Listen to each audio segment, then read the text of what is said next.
अरे हिरन भाई कहाँ से आए हो तुम? अरे मित्र, मैं बगल के जंगल से आया हूँ। अच्छा, फिर तो तुम हमारे जंगल में नए हो। आपका इस जंगल में स्वागत है। धन्यवाद कौवे भैया, धन्यवाद। अरे हिरन भाई, क्या तुम मुझसे दोस्ती करोगे? इस जंगल में मेरा कोई भी दोस्त नहीं है। क्यों नहीं कौवे भैया, मैं आपसे ज़रूर दोस्ती करूँगा।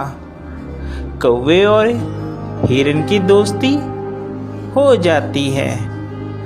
वह जहाँ भी जाते एक साथ जाते और जहाँ भी घूमते साथ साथ घूमते। एक दिन उन दोनों के ऊपर लोमड़ी की नज़र पड़ी। अरे कितना स्वादिष्ट हिरन है, ये हरी हरी घास खाता है।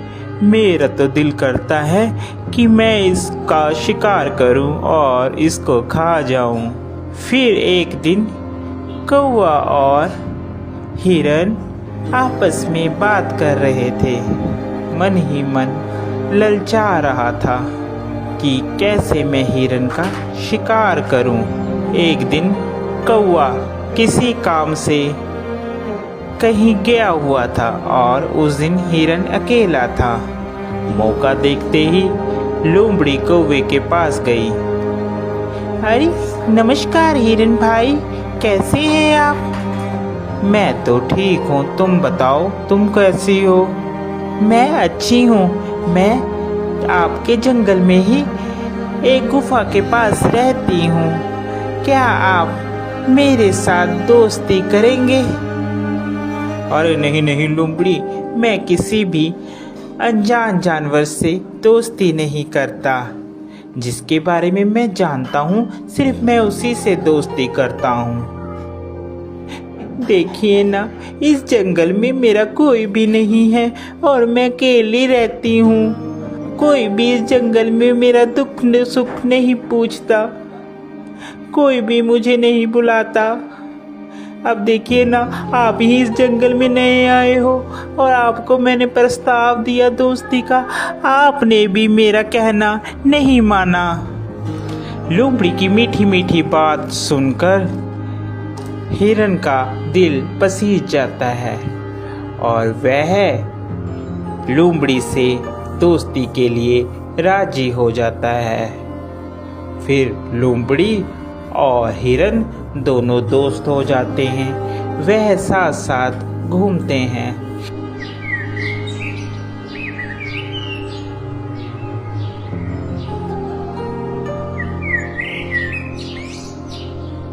अभी हिरन मित्र, एक बात बोलूं, मुझे जंगल में एक जगह मालूम है जहाँ पर बहुत सारा तुम्हारे लिए खाना है। वहाँ पर तुम जी भरकर और पेट भरकर खाना खाना। वहाँ पर कोई भी रोक टोक नहीं है। लोमड़ी की बात सुनकर हिरन बहुत खुश हुआ और कहने लगा, ठीक है भाई, हम लोग चलते हैं खाने के लिए। वह हिरन को खेत में ले जाता है। अरे वाह, इतना सारा खाना! धन्यवाद भाई, तुम एक अच्छे मित्र हो जिसने मुझे इतना अच्छा खाना मुहैया करवाया।